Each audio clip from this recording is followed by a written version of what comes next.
सो हमने आपसे पूछा डिजिटल डॉक्यूमेंटेशन, तो आपने हमें कई सारी चीजें बात बताई, जैसे कि easy to work, easy to understand, easy to attractiveness, and आपने क्या बताया कि इसको बनाना इजी होता है, टाइम सेविंग होता है, शेयर करना इजी होता है। आपने सब बातें बताई, ठीक है, एम आई राइट? इसका एक बहुत बड़ा एडवांटेजेस और भी है, जो कि क्या है, फॉर इन्वायरमेंट। इन्वायरमेंट के लिए बहुत कन्वीनियंस है। क्यों? अगर आप अपने मोबाइल में कुछ टाइप कर रहे हो तो आप किसी भी तरह से इन्वायरमेंट को हार्म नहीं कर रहे हो।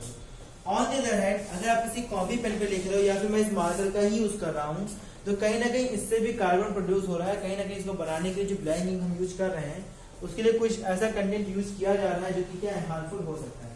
हालांकि इसमें लिखा तो है कि नॉन टॉक्सिक है, लेकिन हो भी सकता है कि इसमें कुछ ऐसे कंटेंट हो जो कि वर्ल्ड के लिए अच्छे ना हो, ठीक है। तो क्या है, जब भी आप कोई भी चीज लिखते हो या कोई भी चीज पढ़ते हो तो आपको पेपर का यूज करना पड़ता है। पेपर में क्या होता है, ट्रेडिशनल मैनर में क्या होता है कि आपके पेपर कैसे बनते हैं, 17 बैम्बू ट्री से 1 टन पेपर बनता है, ठीक है। तो ट्रीज में क्या होता है, जो आपकी वुड्स होती है, इससे आपका पेपर बनता है। तो होता क्या है कि आपके पेपर्स को बनाने के लिए, आपकी पेपर के रिक्वायरमेंट को पूरी करने के लिए काफी ज्यादा अमाउंट में क्या होता है, ट्रीज को काटना पड़ता है, हमें एनवायरमेंट को खराब करना पड़ता है, तब आपके कहीं आके पेपर बन पाते हैं। ये पेपर का अगर हम मिसयूज भी करते हैं, कुछ गलती हो गई इसमें, तो हमें क्या करना पड़ता है, कई बार पूरा का पूरा पेज रिप्लेस करना पड़ता है। जैसे कि आप एप्लीकेशन लिख रहे हो एंड टू द प्रिंसिपल में, आपने प्रिंसिपल में ऐसा प्रिंसिपल लिख दिया, तो क्या इसको आप आगे फॉरवर्ड करोगे? क्या आप वहां कट करोगे? नहीं करोगे। आप क्या करोगे, इस पेज को कट फेक करके फाइल फ्रॉड करोगे डस्टबिन में, and you will start writing a new page. तो क्या है, पेज में बर्बादी ज्यादा होगी। बट अगर आप ऑनलाइन व्हाट्सएप पे कोई मैसेज लिख रहे हो या ऑनलाइन कोई एप्लीकेशन या ईमेल लिख रहे हो, तो आप क्या कर सकते हो, बैक स्पेस प्रेस करके उसको इरेज करके नई चीजें लिख सकते हो। सर वो जो टाइपराइटर है सर, उसमें बैक स्पेस नहीं, टाइपराइटर में आपका बैक स्पेस नहीं होता था। टाइपराइटर में टाइप करते समय आपके हाथ इतने ज्यादा सधे हुए होने चाहिए थे, इतने ज्यादा सधे हुए कि आपसे मिस्टेक हो ही ना, क्योंकि मिस्टेक की कोई चांस ही नहीं होती थी। क्यों? क्योंकि इसमें क्या होता है, एक रिबन होता है। रिबन जानते हो? हाँ सर। क्या होता है? सही है, मैं नहीं एकदम सही बोला। इस लड़की ने जो पहना है, क्या नाम बेटा आपका? रिचा। रिचा जी ने जो पहन रखा है अपने बालों में, इसको रिबन कहते हैं।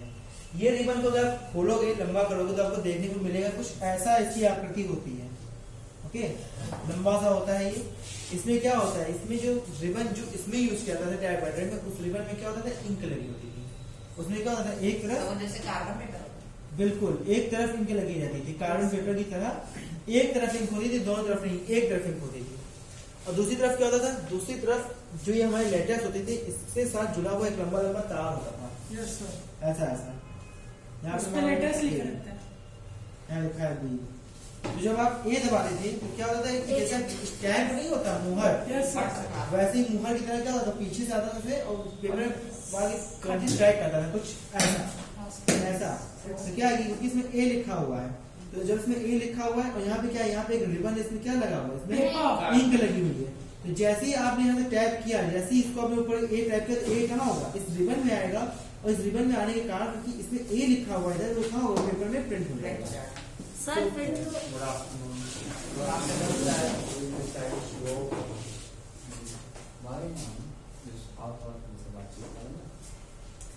तो बैठो बेटा। तो होता क्या था, जैसे आपने ए टैप किया तो क्या हो गया, अब आपके पेपर में ए प्रिंट हो गया। क्या हो गया बेटा, ए प्रिंट हो गया किसपे, आपके पेपर पे। सर ये तो फिर या तो कैपिटल में होगा या फिर small। हाँ, आप उसको सेट कर सकते हो कि आपको कैपिटल में टाइप करना है, स्मॉल में टाइप करना है, उसे आप सेट कर सकते हो। सर एक उसमें शिफ्ट किधर उसमें होती है, हाँ बोल बेटा।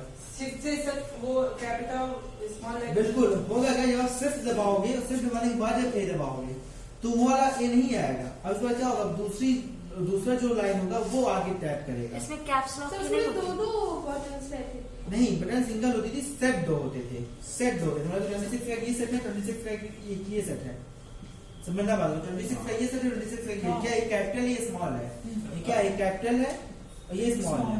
तो जब आप कैप से यूज नहीं कर रहे हो तो नॉर्मली स्मॉल जाएगा, या जब आपने शिफ्ट दबा दिया तो क्या हो गया, ये नीचे हो गया, ये ऊपर आ गया। अब आप ये दबाओगे तो इसका ए जाकर प्रिंट होगा। फिर सर टाइपराइटर में ऐसा था, अभी जो कीबोर्ड होते हैं उसमें कैसे होता है? अभी तो इलेक्ट्रिकल हो गया ना बेटा, अभी आप पेपर पे थोड़ी प्रिंट कर रहे हो, अभी तो सॉफ्ट कॉपी प्रिंट एक कर रहे वर्ड हो। के लिए 2 वायर्स रहते थे। हाँ, एक वर्ड के लिए 2 स्टैम्प रहते थे, तो स्टैम्प बोलते हैं, 2 स्टैम्प रहते थे। तो आपके अकॉर्डिंगली अगर आपको कैपिटल स्टैम्प पे चाहिए कि स्मॉल जी को आप शिफ्ट के साथ और कंट्रोल के कैप्स के साथ एडजस्ट कर सकते थे।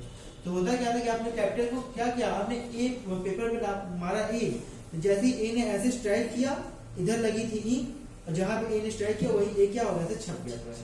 अब अभी ए छप गया तो क्या हो गया, ए प्रिंट हो गया पेपर पे। अब आप उस पेपर पे जो चीजें प्रिंट हो गई, जब पेपर पे एक बार इंक गिर गई तो इस इंक को आप इरेज नहीं कर सकते, ठीक है। जो नॉर्मल इंक होती है, अगर मैं इस मार्कर को आपके पेज पे चला दूं तो आप उस पेज को इरेज नहीं कर सकते। इनको क्या करता है, अब्सॉर्ब कर देता है।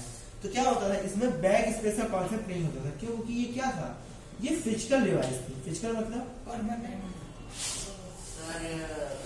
सर जैसे अगर आजकल के जो वीडियो आ रहे हैं उसमें अगर कैप्स लॉक दबाने तो जैसे ए लिखना है तो ए कैपिटल पूछ जाता था, पहले कैसे अगर ए कैपिटल लिखना हो फिर उसको कैसे लिखना हो, शिफ्ट के साथ शिफ्ट होते थे। उसके जो बटन दबा दोगे तो फर्स्ट सेट ही उठ जाता था, दूसरा सेट नीचे लग जाता था, इस तरीके से। तो अब होता क्या, इसमें भी ऐसा आता है कि ए में ना सिंपल से ऐसे ए दबा देते तो प्रिंट रहता है, उसमें से ए अच्छे से दबाना पड़ता तो है, फिर सर उसमें कैप्स लॉक तो मारना पड़ता था। मारना पड़ता था पट्टे से एकदम ऐसे, जैसे मैंने मार नहीं ऐसे ऐसे एकदम ऐसे झटके से, तभी वो टाइप होगा, अदरवाइज तो बहुत लाइट टाइप होगा, आपको पढ़ने में नहीं आएगा क्या टाइप होगा। गलती से अगर हाथ टच और ऐसे मार।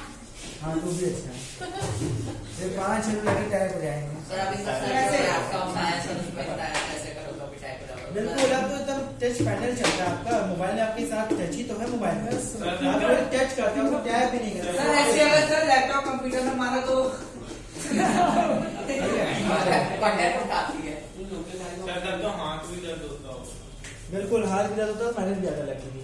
चलो, तो क्या है कि पुराने समय में हम इसका यूज करते थे, अभी आपका क्या है, अभी आपका बजट आया, आप लोगों ने देखा होगा तो paperless budget government of India ने पहली बार इंट्रोड्यूस किया 1 फरवरी को। तो वहाँ पे क्या था, वहाँ पे बजट पढ़ा जा रहा था, तो वहाँ पे एक लैपटॉप था या फिर एक स्क्रीन थी जिसके थ्रू आपकी सारी चीजों को उन्होंने एक्सप्लेन कर दिया, पूरा बजट को पढ़ लिया गया। उस बजट में एक भी पेपर यूज नहीं हुआ, जबकि भारत का बजट आप समझते हो कि भारत का खर्चा, बजट मतलब क्या, खर्चा मतलब कितने एक्सपेंस करेंगे, कितनी बचत करेंगे, किसको कितना देंगे, रेलवे को कितना देंगे, इसमें हेल्थ मिनिस्ट्री को कितना देंगे, डिफेंस को कितना देंगे, डिफेंस उस पैसों को क्या कैसे यूज करेंगे, कितने की इक्विपमेंट खरीदेगा, कितने की आर्मरीज खरीदेंगे, कितने में अपने आप को खरीदेंगे। तो देखा एक बहुत ही लंबा चौड़ा दौरा होता है और लगभग 10 से 20 हजार पेजेस में होता है। तो इसको पढ़ता था मैं उससे 20 हजार मेरा पॉइंट्स पढ़े जाते हैं इसके, इम्पोर्टेंस एक आदमी तो लिखता नहीं होगा। लिखते हैं जो आपके सचिव होते हैं, सेक्रेटरी, IAS जो ऑफिसर होते हैं वो लिखते हैं, और नेता इसको पढ़ता है, ठीक है। तो कहने के लिए होता है कि नेता है, लेकिन काम कौन करता है, सचिव काम करता है, सिविल सर्वेंट। Civil servant. इसलिए नेता को कोई बन सकता है जो कि है, जो कि अनपढ़ हो, उसको ABCD बनते भी ना पता, वो भी नेता बन सकता है। लेकिन सचिव बनने के लिए क्या चाहिए, एजुकेशन डिग्री बहुत कुछ चाहिए।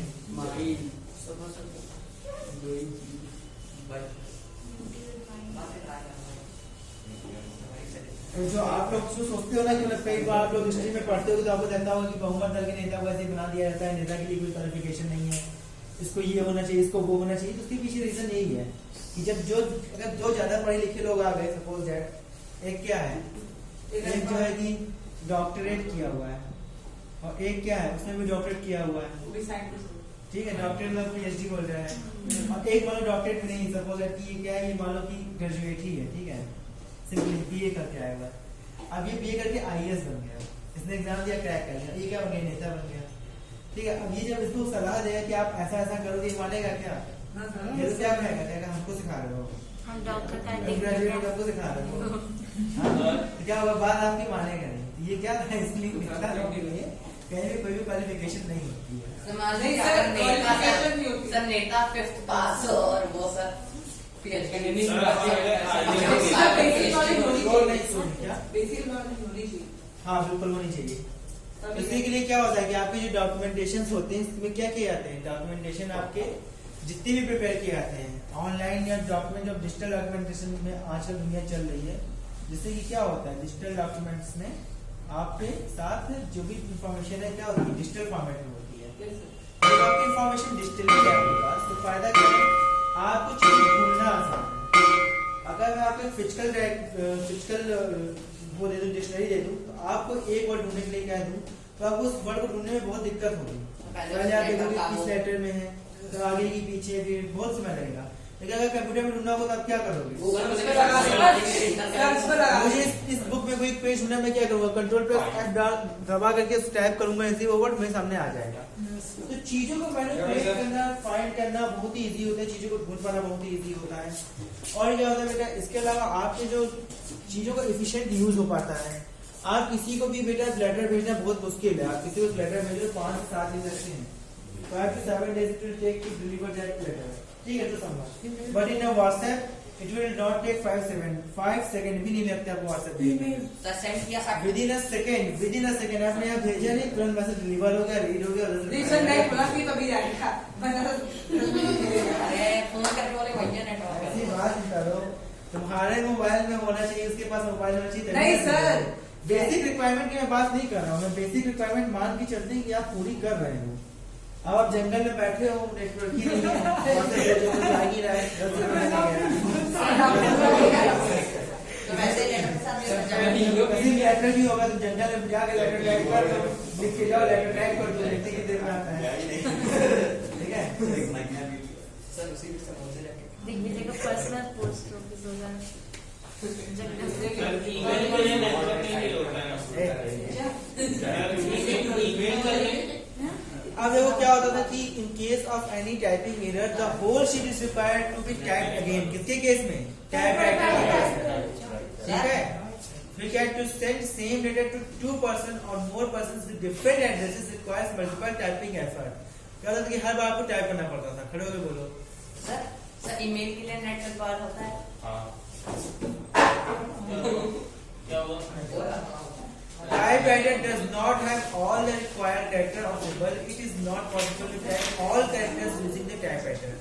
टाइपराइटर में क्या होता है? टाइपराइटर में शायद आपके सिंबल्स नहीं होते। जैसे आपका रुपए का सिंबल है, तो रुपए का सिंबल टाइपराइटर में नहीं होगा ना, तभी आया है। टाइपराइटर में अगर आपको रुपए टाइप करना तो आप क्या लिखते थे? RS लिख के टाइप करते थे। नेक्स्ट क्या है आपका? It is not possible to produce a document in a desired format using a typewriter। तो टाइपराइटर में क्या होता था? उसको अपने डिजायर फॉर्मेट में हमेशा उसको बना नहीं पाते थे। किसकी क्लास है? मैं अच्छा 2 मिनट देता हूँ। अब देखो क्या हुआ कि 1974 में जेरोक्स, जो लोग कहते हैं जेरोक्स पढ़ाने जाए। जेरोक्स क्या है? जेरोक्स आपकी एक कंपनी है। फोटो क्या है? सर डुप्लीकेट यह भी कंपनी का नाम है बेटा। जेरोक्स क्या है? जेरोक्स एक कंपनी है जो इलेक्ट्रॉनिक टाइपराइटर कॉपी है। जो इलेक्ट्रॉनिक टाइपराइटर जो फोटो कॉपी के लिए मशीनें बनाती है। इस कंपनी का नाम क्या है? जेरोक्स है। ठीक है? अब क्या होता था कि हम लोग जेरोक्स कराने जाते थे, जैसे जेरोक्स का नाम क्या हो गया? फोटोकॉपी का नाम में जेरोक्स कर दिया गया। लेकिन जेरोक्स क्या है? जेरोक्स आज भी एक ऐसी कंपनी है जो कि आपकी फोटोकॉपी की मशीनें बनाती है। अभी जेरोक्स ने लेटेस्ट एक मशीन लॉन्च की है जिसमें कि आप ट्रांसलेट कर सकते हो, यानी कि आपने इधर एक पेज लगाया जो कि इंग्लिश में लिखा हुआ था, उसकी फोटोकॉपी आप हिंदी में निकाल सकते हो। ये जेरोक्स ने अभी हाल ही में लॉन्च किया था। फोटोकॉपी मशीन सर से जेरोक्स बनाती है बस। बहुत सी बनाती है, कैनन बनाती है आपकी, ये जेरोक्स फेमस है सर। रिको बनाती है, लेकिन जेरोक्स क्या? जेरोक्स फेमस है। सर जैसे एक्सपी हो गया, सर जैसे एक्सपी हो गया सर मतलब father xerox sir father xerox famous मुझे बताओ। स्टार्टिंग इसी ने की थी। सर